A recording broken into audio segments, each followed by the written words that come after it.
We got a song here called "If I Could Be King." Yeah. Is that one of yours that you've written? It's I wrote it with a guy called Dave Calhoun. He's a great guitarist. He played with he played on Bow Wow Wow's kind of second load of touring. He replaced their guitarist who passed away, and he's a great songwriter, and he's actually a good friend. So I went to his studio and just tried to get some vibes together, and I really love that song. I Could Be King. What inspired this track? Well, he had a kind of half a chorus, and I took it away, and it's basically about meeting somebody after a long while who's changed, and you're disappointed in that. All right, there's an introduction to a song by Paul Marazzi. This is your vocals, yeah? Yes, it is. And a co-write. It's an unreleased song, an exclusive to Fame Games. Very exclusive, first time ever. A real treat for our listeners. If you like this track, don't forget to let us know. You can call MMI on 952-8070-63. I'll give you the details about our website after this. This is the debut track from Paul Marazzi, If I Could Be King.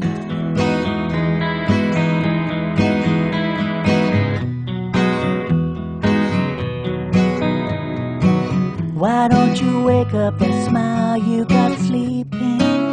I know it must be quite cold where you keep it. Take a little time, then bring it home again. Put some rhythm back into my soul again.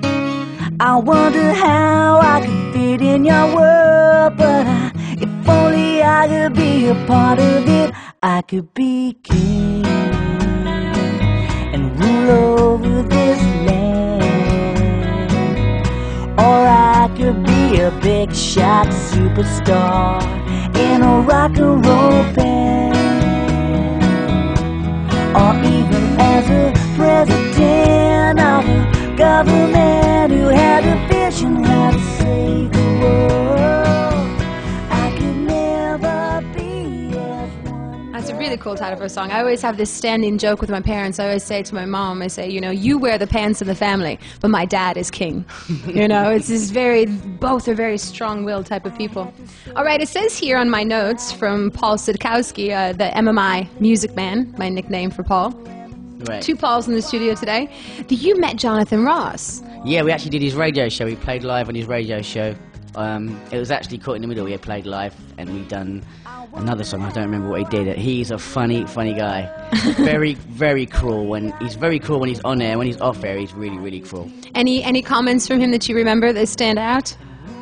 I can't actually say anything on air because it was funny stuff, but we're going to ask you to curse after this. We don't have any censor. No censors over at our radio station. They like us. They trust us. They let us curse. Oh, really? Well, it wasn't really a curse. It's just really bad taste, and I really can't say it. really. Since when have musicians had good taste? No, this is really bad taste joke. All right. But believe me, it's one of the funniest things I've ever heard. Give the guy another beer. Maybe we'll give him some courage. And what are your plans for the future? Well, the near future, I'm actually going on tour to Germany with the Spencer Davis group, which is brilliant because he's obviously a bit of a legend. And a bit? Yeah. He's created some of the many legends. I know.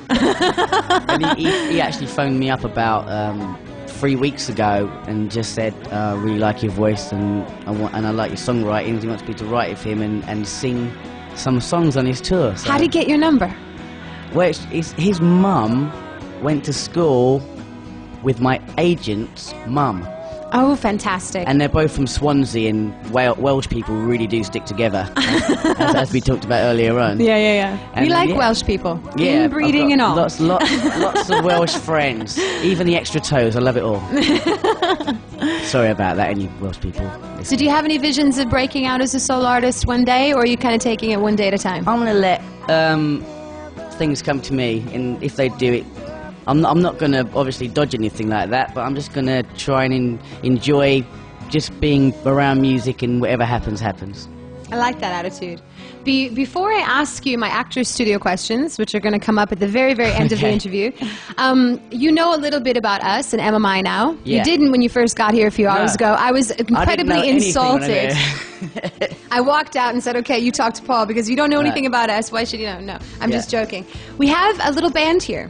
Right. That I don't know if Paul told you about, called 4 Euros. He actually didn't, and I'm very disappointed in him for that. They're a band called 4 Euros. Yeah. They're aged between 11 and 15. Right. So they're starting out very young. Okay. We got a Polish boy, Yeah. a British boy, whom you'd love. Right. We have a French-British girl, Wow. French-African-British girl, and a Russian girl. Wow. Hence Excellent. 4 Euros. I like it. They were inspired from 50 Cent. All right, they're just starting. But it's worth much more than 50 cents. Absolutely. Yeah. And they're getting more expensive by the minute, believe me. So they've been training with us for 2 years, Wow. taking voice lessons, dance lessons, music business classes, Yeah. They're recording their first material. They've got a track called Gimme a Break. I don't wanna clean up my room. There's so many other things I'd rather do. Don't make me clean up my room. It's a pain. I'll go insane. Just get dirty again. I'd rather be out hanging with my friends. Like in Page, Wills and Friends. Wanna go ballistic, not too realistic. Really good time on my own time. About how they don't like to clean their room. Exactly. Appropriate. Who does? What would your advice be to them? Because unfortunately, they're not here today training. It's a Friday. We give them Fridays off. Yep. And if you get to come back, I would hope that you would have a chance to meet them. I'd love to. I'd love to meet any of the artists who work here. And I've got to say, they're very lucky to be here because you really do look after them. And the way you're actually nurturing artists, I've never actually seen that before. I think it's amazing. Oh, thanks. But since they're not here for the moment, could Right. you impart some music business advice, perhaps? Because artistic advice kind of has to come from your own soul and as individual. But music Right. business, from your experiences, what would you not do again? You know what? Question. If I could do it all again and know what I know now and just dove in head first blindly, I don't think I would have done as well as I did. Really? Yeah, I think it's the naivety of youth mixed with just total balls out action that really does bring the best out of people. So just go for it. Go for it. Obviously get good people around you, but they've got good people around them, so I reckon you should just go balls out and do it. Well, that's actually very good advice because we've been putting a potential recording contract to 4 Euros. Really? And you know what? They're all holding back. Oh. They're scared. Are they? Yeah, they're scared. They're not sure if they're good enough. They've been training for 2 years. Even Jake Waby, who's actually, I think, one of the youngest members of the band, has been training with us since he was 8.